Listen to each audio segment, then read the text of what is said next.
Australia were forced to close this afternoon as thousands of public servants walked off the job.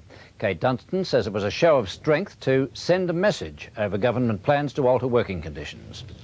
It could have been a queue for concert tickets. The strength of feeling over the government's cutback proposals brought almost 7,000 people to Festival Hall this morning. The union says the proposals are a threat to staffing levels and conditions, like flexi-time, holiday loading and superannuation benefits. The meeting voted overwhelmingly to strike for the rest of the day to show the government how they feel before negotiations start next week. If those negotiations are unsuccessful, we will be recommending further industrial action to our members within 2 weeks.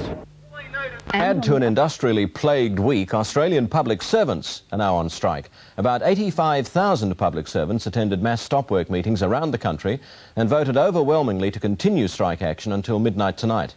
Simon Breer reports the stop work was called over federal government moves to freeze the public service. Members of the Administrative and Clerical Officers Association attended stop work meetings in most country centres and capital cities around Australia, like this turnout in the decision capital, Canberra. Thousands of union members gathered to hear their executive report on the national wage case and the latest threat by the federal government over conditions and jobs. Here in Melbourne, more than 5,000 members of the ACOA packed into Festival Hall. There were members from Telecom, Australia Post, Customs, Defence, Medibank, the CES, Social Security and Immigration. With the petrol problems, buses had to be organised to get many to the meeting. See it just as unfortunate that the petrol thing is blown up at the same time.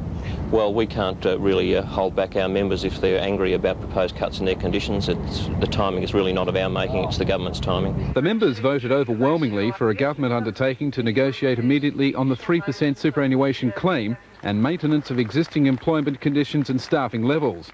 There was also a positive vote for the 2.3% national wage rise. Well, we hope in our discussions with the government next week that they see reason on some of these proposals, that they're not going to lead to any increase in efficiency, they're going to reduce efficiency, and we won't need to proceed into any ongoing industrial campaign. Public servants have voted around the country to remain on strike until midnight tonight over the issues. And today's stop work meeting by the Australian Clerical Officers Association has added further industrial unrest to the nation, with many public service buildings forced to close or offer minimum service. Simon Breer, Eyewitness News. And Australia walk off the job until midnight. The strike affected government services in all states. Australia's public servants held stop work meetings today over the federal government's threat to trim public service benefits. In Melbourne, about 5,000 members of the Australian Clerical Officers Association and Federated Clerks Union accepted the government's offer to negotiate on the 3% superannuation claim. They also agreed to take the 2.3% wage increase rather than risk losing a battle for more money. But they voted overwhelmingly to strike until midnight over what they call a tax on conditions and jobs. The federal government is believed to be considering abolishing flexi-time and holiday pay loading, cutting staff levels and reducing job security. Acting ACOA State Secretary Doug Lilly says a huge public outcry would greet such measures. If the government take the initiative to remove the annual leave loading, every other employer would be in like a shot to have that removed for their own employees. Public servants across Australia went on strike today for 24 hours to protest over what they believe are government plans to change their working conditions. The stoppage involved as many as 70,000 clerks and administrative officers from 2 unions, with other unions expected to take similar action next week. The stop work meeting in Melbourne was attended by more than 5,500 members of the Federated Clerks Union and the Administrative and Clerical Officers Association. Organisers said it was the biggest turnout of public servants since the days of Malcolm Fraser, and according to some of the banners, the issues being discussed are rather similar. The meeting was told that a show of union strength was needed to prevent the government eroding the working conditions of public servants, particularly their holiday pay and other benefits. After agreeing to accept the 2.3% wage rise and fight on for superannuation, meetings across Australia voted to strike for 1 day and take more action in 2 weeks if necessary. Union officials say the ball is now in the government's court.